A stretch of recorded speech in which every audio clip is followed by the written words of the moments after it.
Salut à vous tous, ici Jeff Rose. Bienvenue dans Hypotine et comme vous le savez, c'est deux suggestions culturelles très intéressantes et on va commencer par les disques 7e ciel qui vont célébrer leur 20e anniversaire et ça en grand puisque le 10 novembre au Centre Bell à Montréal, il va y avoir un concert avec une brochette d'artistes issus du label vraiment très intéressant.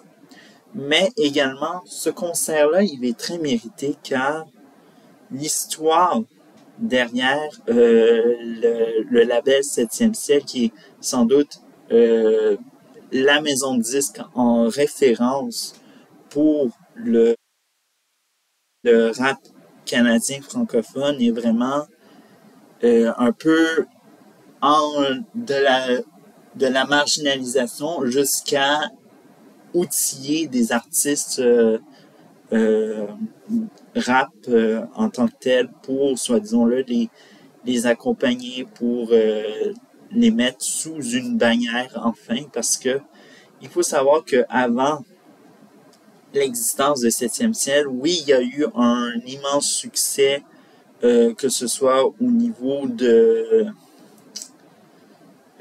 dogmatique, évidemment, la force de comprendre qui ne peut pas ignorer ça dans le rap canadien. Ce disque, je veux dire, cet album qui a été, soi-disant-là, qui triomphal, même le premier succès du côté francophone pour un album rap, même 100 000 copies, qui est disque platine évidemment au Canada à l'époque. C'était quelque chose de grand. Mais ne vous faites pas ne vous trompez pas, il n'y a pas eu d'autres albums qui ont été un immense succès par la suite, qui ont passé à l'histoire et tout ça, comme l'a fait Dogmatic. Et puis, c'est sans doute le fondateur qui a eu cette idée-là, tout ça, de se débattre. Au lieu d'aller protester, tout ça, parce qu'il faut savoir qu'avant l'arrivée de 7e ciel, oui, il y avait Musique Plus qui passait des vidéoclips dans ce sens-là. Il n'y avait pas d'autres alternatives. Ils étaient un peu dans une impasse malgré Musique Plus, car les radios ne jouaient pas les chansons bref, c'était très difficile pour les artistes rap, tellement que il y a eu je pense un groupe ou un artiste qui sont allés interrompre le gala de la Dix. Je pense que c'était 2000, 2020, 2001, je pense. Alors donc, imaginez-vous, ils sont allés interrompre le gala de la Disque pour faire passer ce coup de gueule-là. Et évidemment, c'est toute l'histoire peut-être de ce coup de gueule qui a transformé, ou même, disons-le, nécessité la création d'une maison de disques qui allait promouvoir les rappeurs de cette époque et les rappeurs de demain et ceux d'aujourd'hui.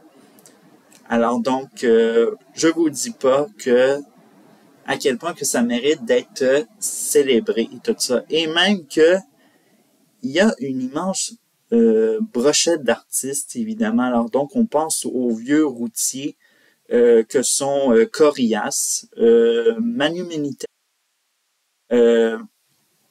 et même d'autres, même des sensations qui sont d'aujourd'hui très populaires. On a par exemple Fouki, Soulja, bref, et d'autres, évidemment. Tout ça, alors donc, c'est un très gros spectacle qui est actuellement, qui va se dérouler, comme je dis, le 10 novembre au Centre Bell à Montréal. Et si vous voulez avoir plus de détails, Je vous mets les détails en description et même le lien pour la billetterie. Alors donc, rien pour votre agenda le 10 novembre.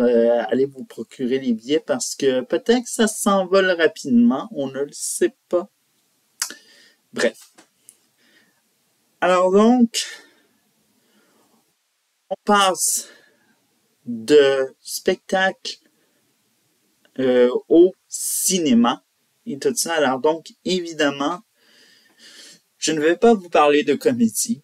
Je ne vais pas vous parler de drame. Je ne vais pas vous parler de romance. Évidemment, je vais vous parler de tout ce mélange d'émotions, mais en chanson et tout ça. Car je vais parler du film Taylor Swift de Eras Tour et tout ça. Alors donc, vous savez tous, cette tournée-là fait les manchettes, même pour les choses les plus... que ce soit pour les plus sérieuses ou les plus insolites, évidemment. On se rappelle tous de ce tremblement de terre qui a été causé lors d'un concert, évidemment, aux États-Unis. C'était très drôle et tout ça. Et non seulement on peut oui, c'est Taylor Swift, c'est sa tournée, évidemment, mais n'empêche que, évidemment, des films de même va devenir de plus en plus la tendance en tant que telle. Parce que auparavant, oui, les artistes sortaient des films-concerts qui étaient en DVD et malgré comme genre la dépopularisation ou sinon le déclin du DVD, de plus en plus d'artistes se tournent vers les salles de cinéma ou sinon vers les plateformes. On a eu par exemple Madonna qui, à chaque tournée, chaque fin de tournée, sortait un DVD de son concert et puis ça se vendait. Mais son dernier de sa tournée, Madame X, a été sorti sur la plateforme Paramount Plus.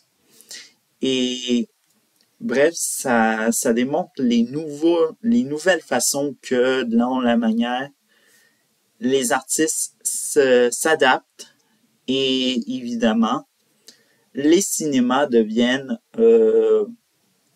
nouveau. Alors donc, ce n'est pas la première fois que ça se produit, tout ça, je tiens à vous préciser. J'ai déjà entendu Shakira qui faisait la même chose pour sa dernière tournée Eldorado. Et je ne suis pas allé voir le film, mais n'empêche que, évidemment, ça pose beaucoup de questions, mais aussi, les cinémas vont être contents parce que ça ramène beaucoup à quel point les cinémas vont être de plus en plus utiles et n'empêche que ce film Taylor Swift de Eras Tour va être à l'affiche dans des lieux où nécessairement Taylor Swift n'aurait pas passé avec sa tournée et tout ça. Alors donc, ça complète un petit peu ça nous met un petit peu les bouches en coin, comme on dit. Tout ça. Alors donc, évidemment, à Montréal, Taylor Swift n'est pas passée, mais avec son film, elle va faire semblant qu'elle est passée par Montréal et tout ça. Alors donc, évidemment, c'est sûr que je n'irai pas peut-être voir ce film-là, évidemment, parce que on s'entend que peut-être ce n'est pas seulement un film concert, ça peut être des fois ça peut être un documentaire et en même temps un film concert et tout ça. Et en même temps, aux États-Unis, il va y avoir un débat, évidemment. Est-ce qu'il faut aller voir le film de Taylor Swift ou le film de Beyoncé? Parce que Beyoncé va également faire la même chose, mais seulement aux États-Unis. C'est quelque chose de très minime pour elle, qui a quand même une empreinte à l'international. Mais voilà. Alors donc, évidemment, c'est à aller voir Taylor Swift de Eras Tour et tout ça. Alors donc, évidemment, il y aura plus de détails à propos de Taylor Swift dans la description. Alors donc, c'est tout pour cette hypotine du 11 octobre 2023. Faites attention à vous et restez culturel et cultivé.